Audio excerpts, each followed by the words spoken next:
Tired of feeling like you could have gotten more done? You feel like you never get to spend time on the stuff that matters. Hi, I'm Leo, and today I want to take you on a journey of impact, where I hope to share some of the best tools I've discovered in my time here at Google. So who am I? I'm currently leading our privacy and audience products within the Google Ads Suite for the Norwegian market. And before that, I've worked on enterprise features in YouTube Analytics, helped launch Spaces at Google I/O, and worked on Reply, an ML-powered chat assistant. In my years at Google's, I worked with a lot of different people, and the best of them have always had one thing in common. They delivered a lot of impact. And in today's sessions, I'll try to decode what I've experienced and hope you can find and come away with some really useful insights and practical tips into how you can have more impact. So let's get started. There are three main buckets in today, and I will go through the definition where the goal is to give you a lens to check your own behaviors for impact. Next up is diving into 5 key behaviors I've observed in impactful colleagues. And lastly, I will dive into the tools that you can use to drive that behavior. Let's get started with the definition. It's fairly simple. It's an individual's, so impact is an individual's effect on a project. Or, put in other terms, the effect that wouldn't have happened if they hadn't done what they did. So you can look at impact as the relation between a person's responsibility, the complication of the product, and what actions have been taken. And if we dig a layer down, you will see that there are 2 types of impact. There is this personal impact, which is looking at what you as an individual have done and what actions you're taking, and which is similar around things like building a quality of your vision, building product requirement documentation, roadmaps, all of those tools that a PM and a product person needs to develop, and looking at how they've executed on that. And that's a very good way to measure someone's individual and externally looking at their impact. But that impact is usually transferred into what would be the impact of the product, because the quality of the vision tells you how ambitious the product is going to be. The number of stakeholders you're able to rally around across tells you about how successful that product ultimately is going to be. So personal impact is very closely related to the impact of the product. Now, today, I'm talking about the personal impact, because that's the simplest thing that anyone can take an action upon, and anyone can do something with. So looking at the behaviors, how can you have an impact mindset? And I've classified this into 5 different buckets that I believe in. And I've seen these time and time again of truly great colleagues and great people I worked with, both internally at Google, but also in my career before that. And it all starts with the first, which is curiosity. Having that day one mindset is extremely important to understand, well, what's the product's place in the world, and it really helps impart that product vision. So the curiosity is the first one I want to call out, because it's such a core fundamental to what you do when you develop something new and bring something new into the world. The second is what I call prioritization, and that is to understand, with that curiosity, understand what part of the problem you need to tackle first, but also what comes down the line, and making sure you are gritty enough to go for that long product vision and solve that ultimate user problem. And I would say prioritization is the tool you have to really optimize a product's chance of success. And then you have communication, which is clearly articulating the next challenge, and help the team, both the people you work closely with in the product team, the triad, but also external stakeholders, your marketing team, your sales team, that they understand that if we develop this with these considerations we made in the prioritization process, we should be able to achieve this goal. So being very clear on that. And the next one is the influence part. Now that is, of course, very much linked to communication, because communication is one of the tools you use to influence people. But it's not just about saying something and articulating it. You also need to understand fundamentally what drives their decision. Why are you meeting someone's pushback? Why do you experience an exceptional because why do they have a different set of priorities than you have? And then trying to find that middle ground for how you can work together. And that goes a lot about, you know, being an ally and trying to figure out how can I be of help to their team. And then the last point is the point of execution. So making sure that you are with, you know, having your curiosity, your prioritization in place, communicating good, and then influencing others, and then making sure you actually execute on an action. So it doesn't matter how many frameworks you have in the world, you still need to really drive through action. So those are the 5 behaviors. Now, with the 5 behaviors, there are also some flags to look out for. So I wouldn't say they're opposites of the different behaviors, but they're extremely important flags to look for. And they're usually easier to watch or to observe in others because it's harder to look at yourself when you're with your behaviors, because they might be ingrained in a lot of your personality and what you do. But it's really important that, or you should expect that you have some of these blind sides as well. So the first one is the assumptions. So the opposite of curiosity is assumption. So I'm coming to, you know, with preconceived notions of what this means, why they have that opinion, for instance, and not just asking why. So I'll go deeper into the tools for within the different buckets here, but just be mindful of assumptions when you go into something like some exploration work or something similar to that. The second part is lack of trade-off. So when you do prioritizations, there are obviously going to be some trade-offs. So you have to be mindful of what those trade-offs are, and make sure that there are trade-offs. If there are no trade-offs, the product might have taken the simplest path, or haven't been really successful in pushing further ahead within whatever area you're in. And then you have, on the communication side, the need to know. So keeping your cards close to your chest in terms of not showing others what do I want to share here, keeping them in the loop of all the different type of communication that's needed. And as a product person, you're often in the hub of this and trying to make sure everyone is aligned with different messaging, and making sure that both internal stakeholders and external stakeholders know. So need to know is a really big flag on the communication side.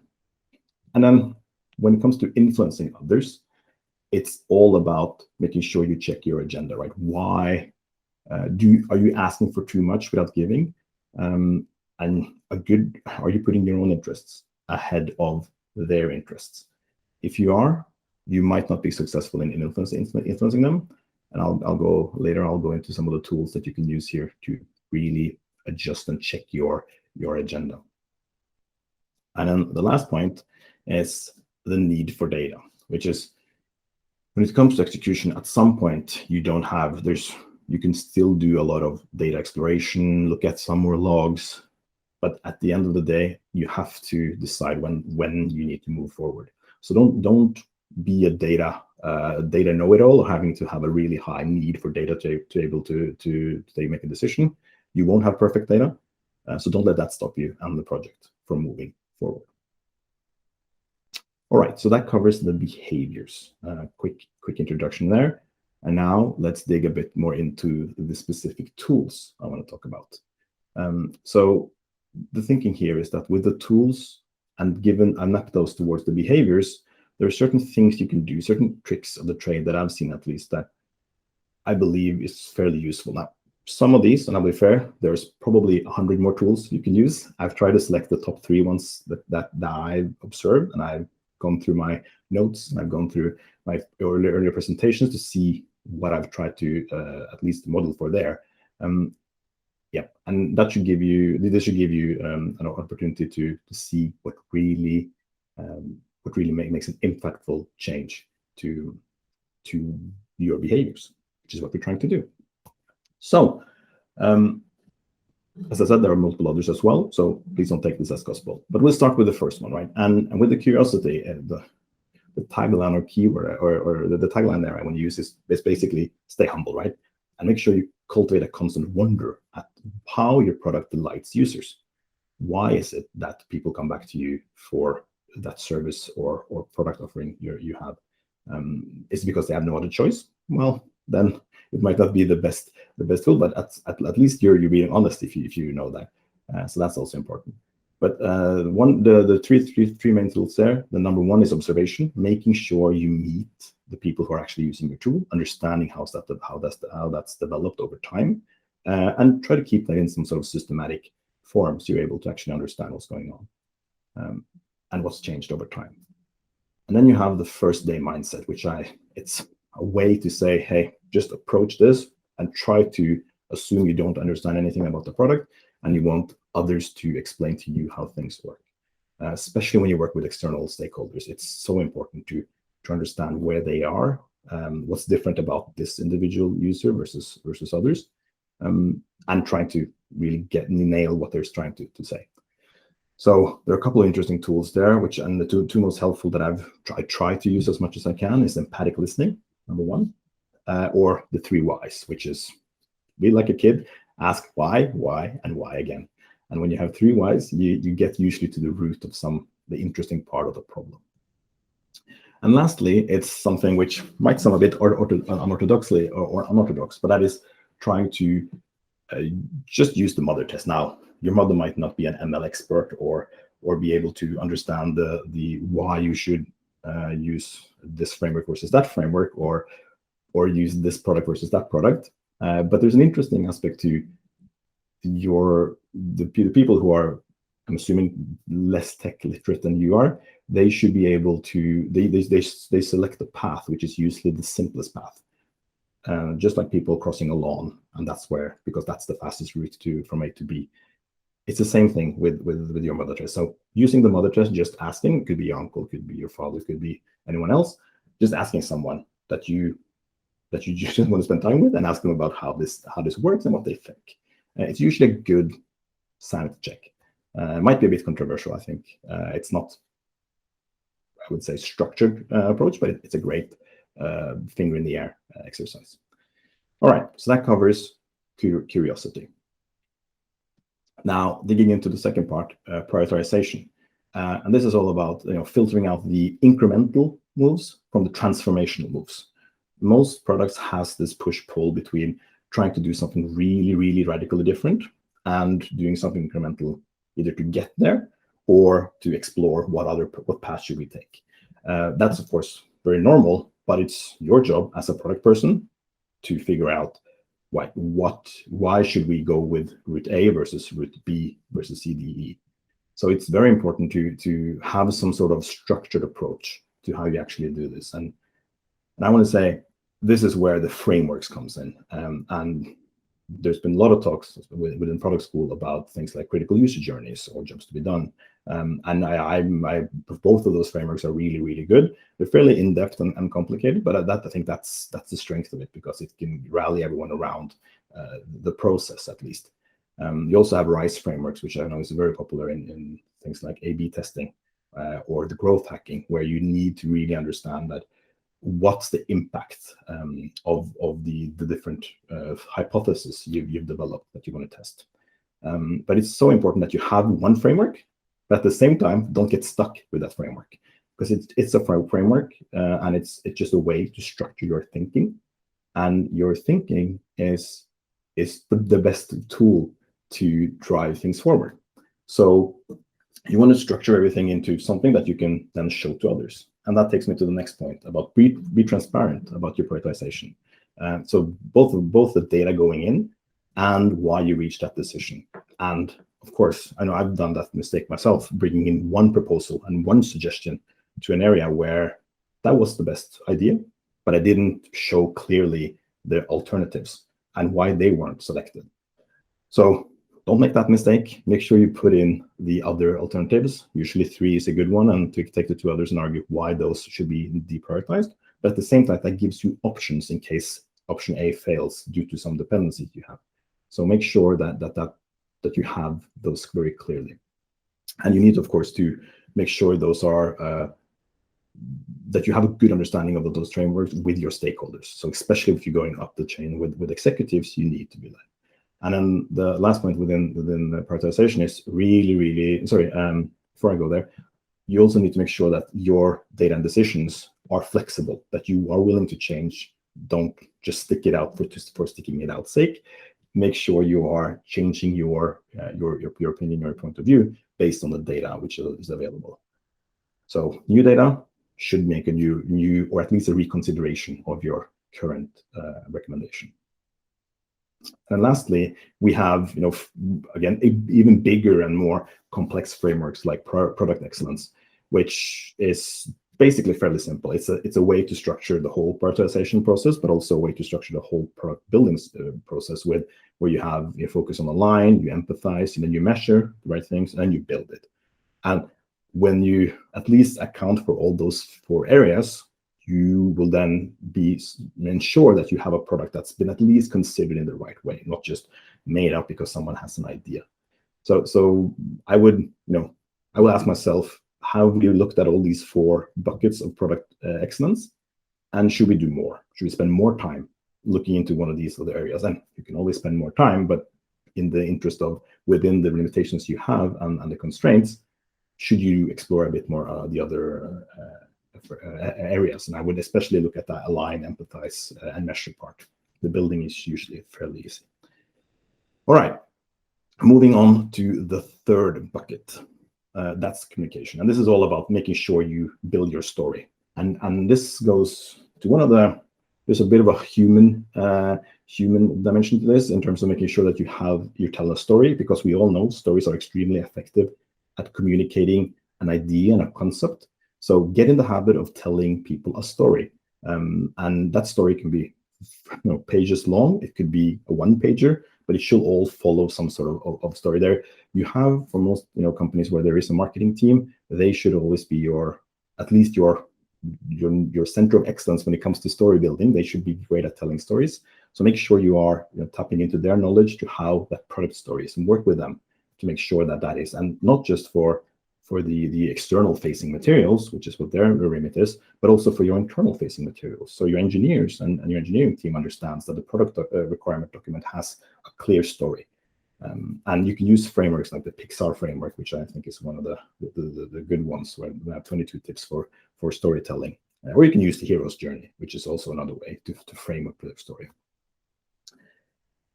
And then you also need to make sure that you're tailoring the message to the different stakeholders you have. The executives need to get that why should they keep funding your initiative versus the other initiatives they have the company. Your users should, of course, understand why they should use the product, or at least be, if you get into like technical documentation, understand how to fix or use some feature within the product. And within your product team, the triad, they need to understand how to execute on the vision. So making sure you tailor your message and flex your storytelling muscles there is very important. And the last point within communication is making sure you are not overloading people with your internal jargon or internal acronyms. And this is, at Google, we are extremely guilty of that, where we keep saying, using 3-letter acronyms or other words. I think this is a big company thing. If you're not in a big company, I think that's one of the benefits. You can actually speak in simpler language that everyone understands, but making sure that there is, first of all, a joint language, that you use one set of language and don't make it too confusing for everyone. But also that you are making it as simple as possible. That's a skill that just you can never get too good at communicating. You just need to practice and practice and practice. And now moving over to the 4th bucket, which is influencing others, and that is all about the wielding of soft power, which is how I named this. But you would rarely, as a product person, have direct authority to say you should go and do that. You need to have people trust you, your decision, your process, your way of thinking, and then agree and come to the table with an idea and have them agree on that idea. And the first question you need to ask yourself is, do your stakeholders trust you? And that is very, very hard, of course, because humans tend not to trust things that are coming from outside, which are not your own ideas. So we need to make sure that we are building that trust. And you can use things like the trust equation, which is a good, useful tool here to make sure that you are checking your own, as I mentioned before, checking your own agenda, but also making sure that you're bringing something of value to them. So, for external stakeholders, the trust comes from, what have your company done before? What are the things your company as an organization are known for? And make sure you are upholding that level of trust or that contract you have with the users. For internal stakeholders, it's much more about you as an individual and your individual actions, right? Did you, when you said you were sending something, did you actually send that? Just being very, accountable for your action. That's extremely important. And I think the last tool I want to mention there is also stakeholder mapping, which if it gets a bit complex, just write down who do you think needs what, how important are they for you, and who should you focus on. That's really important. And I already touched upon this, but it's very important that you show, don't tell, how you can be really helpful in solving someone's problem, right? You as a product person can solve a lot of problems. You can build, recommend the feature A, which will solve a use case for that part of sales. There are so many things you can do that really shows that you demonstrate value, but it's extremely important to do that. And you need to be mindful of their personal needs, as what do they need? What's kind of their rock that you can help them push? And also, of course, be very important. Make sure you are, and this is, I think, one of my big challenges, don't come with recommendations because you have an idea for being helpful and friendly, because you might not consider everything. Just make sure you deliver value before you go and ask those favors or recommendation to others where you don't necessarily have the stake to do something. So demonstrate value, very important. And the last point within influencing is be genuine, right? Make sure you are committing and saying the things you commit to, and don't commit. Just, you can be always say no. That's always a fair thing to be able to do if you can't deliver on something. But make sure you are being truthful and be genuine, because no one trusts someone who doesn't fulfill their commitments. All right. Last part, and that is execution.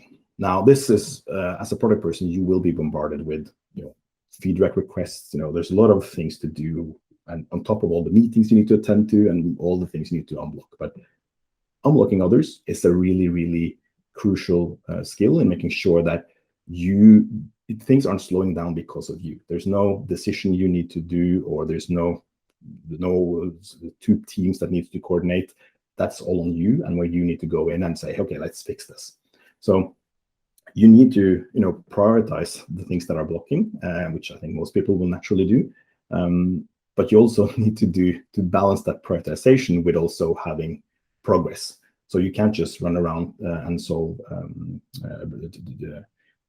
take out for, we call it, you shouldn't just run around all day and spend time just taking out or removing fires or being a firefighter. You need to also move things forward. So, issues will arrive at your table. Make sure to unblock them. And if a team isn't working, that's your problem. It's not someone else's problem. You need to fix it, and fix it as fast as you can, or escalate if it's needed. And the last point is, you are there to pick up the slack. You go, and there might be an issue that's not the responsibility of sales, it's not the responsibility of a go-to-market team, or it could be, marketing. You just need to fix it, right? That's important. So there needs to be that mindset of fixing things, because it's so important that someone drives this, and that's how you have a lot of impact. So that covers the five tools, the 5 buckets of tools with the tools that are there. So in summary, and recapping what I've talked about today, if you want to have more impact, so you need to start on understanding what type of impact is really truly important for you. And normally it's the personal impact that you can have, what you can go in and address, and what actions you can do to change the trajectory of the product, or the vision of the product. And then you also need to make sure you are addressing the right impact behaviors. If you look at the 5 different behaviors I mentioned, which one of these do you think you should grow or develop? Anyone need it? Is there another you need to develop? Make sure you look at that. And behaviors are not the same as skills, right? Skills is the more tangible thing you want to get good at. The behaviors is the collection of a certain set of skills. So make sure you are addressing that. And lastly, make sure you're working with the right tools, so you can tune your radar into really catching those bogeys in the sky. So that was my talk today. I appreciate your listening in, and thank you all and have a lovely day. And sorry, and if you want to reach me, I'm here, available here on both Gmail and LinkedIn, and reach out if you want to have a good discussion. Thank you.